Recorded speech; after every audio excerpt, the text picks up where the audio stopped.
Hey guys, what's going on? It's your girl Sydney Sizzle Sid the Kid, and I am back at it again with another video. And like I said in the previous video about Acorns, I am coming back to you all with the second follow-up video, which is about Robinhood. So like I said, Robinhood is an app for tracking your stocks in a few cryptocurrencies like Dogecoin.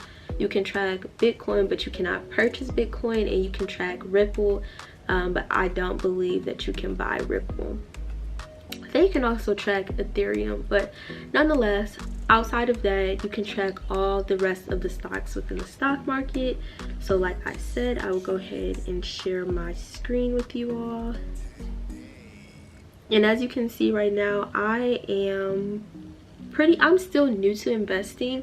I had some exposure to trading when I started doing Forex, but I realized Forex is just so volatile, and I think that it's great to have a community, but I chose not to spend, well, I already did it, but I did pay the $300 for the Forex community. But then it was like, if you didn't necessarily want to grow your team, you were expected to pay this reoccurring fee. I was like, you could count me out. Like, this is just doing too much. So a lot of times I just decided to pick up and learn new information on my own, whether that be through Twitter, through Reddit, through YouTube, just like how you all are watching this video. One thing I will say about learning how to trade stocks is really utilizing the power of social media.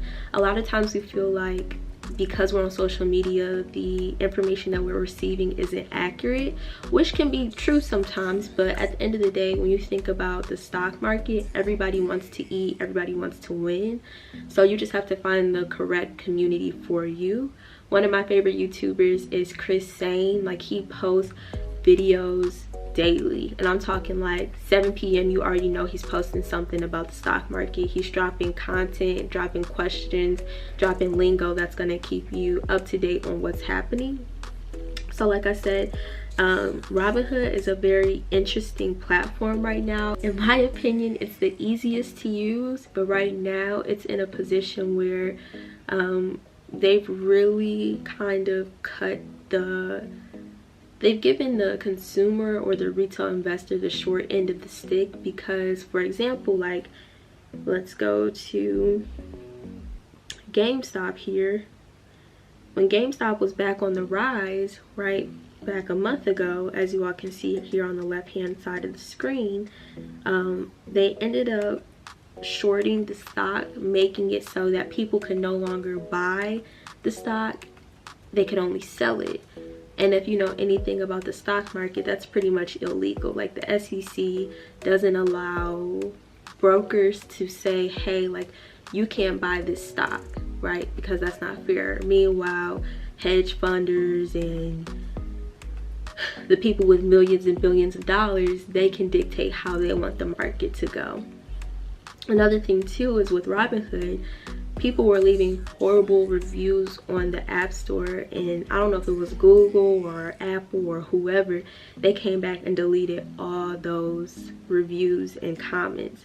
So I would just say, when you're deciding on which app you want to use, kind of make sure you do your own due diligence and actually looking into what people are saying. But at the end of the day, like I said, I prefer Robinhood because it's so much easier to look at the graphs, look at the charts, and just track like your return, track the volume and the average of what's actually being traded. So like I said, I can just give you a brief overview on how to set up the account, because at the end of the day, a lot of times we have the question of, how do I get started, right? So for myself, I will drop the link in the comments below on how you can download the app. And essentially what it is if you use my link, then you'll also be able to receive like a free share of a stock. And I believe that's what it says, get a free stock, invite friends to Robinhood. Once they sign up and link their bank account, you'll both get a free stock. Now, it doesn't necessarily tell you which stock it's going to be, but you never really know. Like, one day that stock could literally shoot up and you're sitting in $100,000, $200,000. Okay, $100 200 or 1,000, not 100,000. Like, let's pause, let's breathe, because we would be rich. Well, that's not rich, but you would have a great portfolio.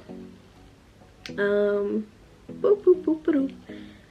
So investing, here on this page, it tells you pretty much how much money you have going into your stocks and options. It tells you how much money you have in crypto. And for me, like I said, I have money in Dogecoin. I do have money in my Coinbase as well, which I will show you all in the next video. And then your brokerage cash, I'm not too sure what that actually entails, because if you look here at my buying power, I only have 23 cents. So I couldn't really tell y'all. But you can also see that you can deposit funds here. They give you a limit. So when you think about a credit card, you have a limit on that card. And that's essentially how much money they're allowing you to utilize before they take the money out of your account. It's like a promissory note saying, hey, you can borrow this much money from me, but I need you to give me that money back within the 3 to 5 business days of us executing it on your account. So for me, like I said, since I don't necessarily have a full-time job at the moment, I'm a little bit more risk adverse, meaning that I am not going to put as much money into the market. Even though I know I could have a higher return on my investment, I just know how volatile the stocks are. Like GameStop, I invested almost $300, and just as easy as that money came in, that money was gone. And so one thing I will recommend is that when you're new to investing, just because you see red does not mean that you need to leave the stock. I believe that stocks have good days and stocks have bad days, and that's why they tell you to really make sure that you diversify your portfolio. Because when, let's say, Zom, which is a pharmaceutical company for animals, I believe it's called Zomedica. One thing I do love about the app as well is that it gives you some information about the company. And as you can see here, it says operates as a development stage company. It creates products for companion animals. See, I was right, by focusing on the unmet needs of clinical veterinarians. And then as well, when you join communities like Reddit, Discord, Twitter, they'll also have follow-up information where it'll say like, hey, these are some of the new features or some of the new things that the company has rolling out, the news pretty much. And so one thing that Nia, one of my good friends, told me, I have it written down, it says buy the rumor and sell the news. So if there's anything bad that's being said about that company, it's kind of up to you to decide. If you're already in profit, then you can decide to pull out. If not, then it's like, just have a good exit strategy, because sometimes you can do a rinse and repeat. And that's one of the things Chris Sane always harps about. And a rinse and repeat is, if you know the stock is about to fall and you're already in profit, you can decide to take that money out, wait for the stock to cool off, come back down, and then hop back in at a lower price and watch it rise. And like I said, you always need to have at least a sound strategy for those moments. Another thing that we like to talk about is a trailing stop loss. So as you can see here, right now is not a good time to necessarily get into Zom. And like I said, you'll see the volume and the average volume. So the average volume is pretty much how much has been traded. The current volume is at 65 million, right? So what I've learned just from even asking questions on Twitter is that when the volume is sitting higher than the average, that's when the stock is most volatile, and you're gonna see like a lot of movement. It could go up, it could go down. It's just a lot of fluctuation. But then you'll also see here within the stats side, on the left hand side, the open, the high, the low. And the low is pretty much where it closed for the day. Not even where it closed, but just the lowest point it was at for the day. The high and the open is the highest point during the day, and the open is what price did it open up at the beginning of the day for the market at 9 a.m. or 9:30. You'll also see in the earnings section when the company is supposed to be coming out with their earnings call.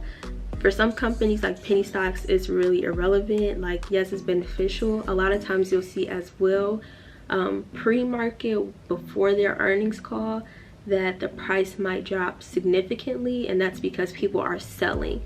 Now, don't be the type of person to follow the trends always. You know what I'm saying? Like, have your own strategy, because if that's what's gonna work for you, that's gonna work for you.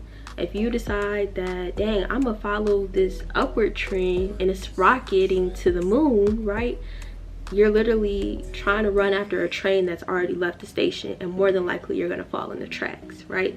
So once you can hop onto things early and just ride it out, like even if you're not making a lot of money at the beginning, you're more than likely going to have a nice position, so that when it does take off, you're already locked in and you're not trying to chase you're not trying to chase the trend, like I said.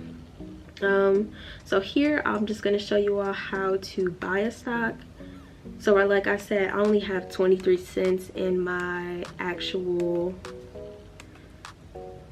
account right now for me to actively trade. So I'm just gonna show, oh well, I can't even show y'all, but say I just want to do $1, right? Since the market isn't open right now, it's only 9:18, it's considered the extended hours of volatility, meaning it's pre-market. So I can say I want to place the order, right, but I don't have enough buying power, so I can make a deposit, and I can say, hey, I want to deposit $100, which I'm not gonna do. But then it'll say that I have $100 available to invest into my account. You can also decide to do, you can buy in shares. So if you say I want to buy 500 shares of Zomedica, like I said, we always either say it by the abbreviation, right, ZOM, or we say ZOM, or we just call it the actual company name. But like I said, if you want to buy shares of it, it'll show you the market price and then the estimated cost. During the market hours, the price will fluctuate, the market price will fluctuate, so you have to be conscious of when you're entering the trade. Another thing, a good call out to recognize, is having a limit order, right? So say the market price right now is $1.69 and you don't necessarily want to get in, like this is just way too high. Let's actually find a different one. Let's go with Tesla.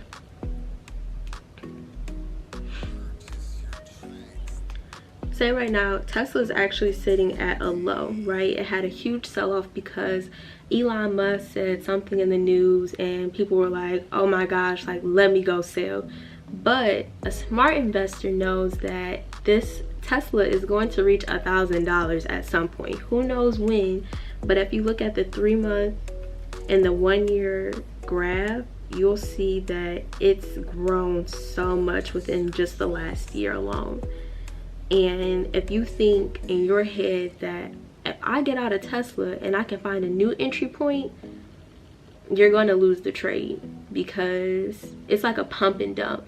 And so what a pump and dump is, people are going to sit there and like blow up the stock on Instagram, on Twitter, and they're just going to talk about it. They're saying, oh, I need to buy, or oh, you need to sell. But at the end of the day, people are going to buy the dips. And that's what's called averaging down.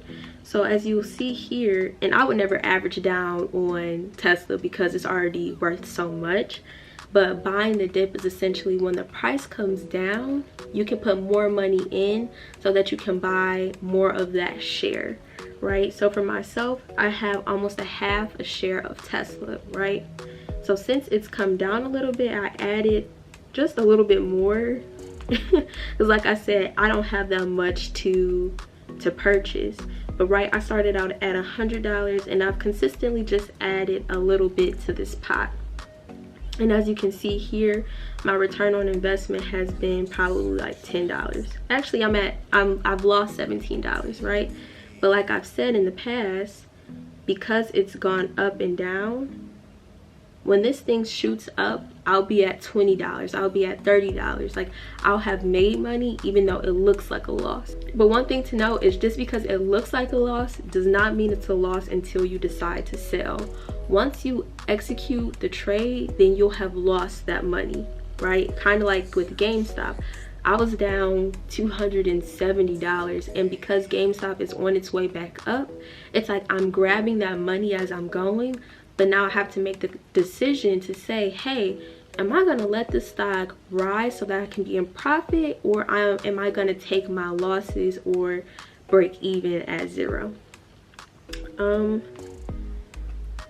So like I said, if I wanted to do a buy limit order, say that when it comes down to $700, if it ever does that, right? I could say during the extended hours, which is from 9 to 6, which means I'm actually getting pre-market and I'm getting closing of the market, so after hours, and I'm getting in between. So pretty much the whole day, the whole business day of the market, I'm putting in an order for this. And I can say that either I want it to be enforced by 6 p.m. today, or I want it to be enforced by May 27th, which is later on this year. And usually that's the option that I'll go with, because at the end of the day, you don't want to be tracking all these stocks, right? You just have such a large portfolio and you want it to execute it for you. So from here, you can say how many shares of that stock that you want. So like I said, you can only do, once you do a limit order, you can't do it by the dollar amount, you can only do it by the share. So for me, I would just say I want 1 share, even though 1 share is literally $700. Like, child, that's a whole hell of a lot. But you can't do half a shares, or you can't do a half a share, and you can't do a partial share when you do a limit order. Like I said, if you want to edit the order, you can go here on the left hand side and you can say, hey, like if it's fluctuating too much and it's not coming down to 700, you can say I want to do 715. But you have to realize that the price that you enter is going to be a little bit more.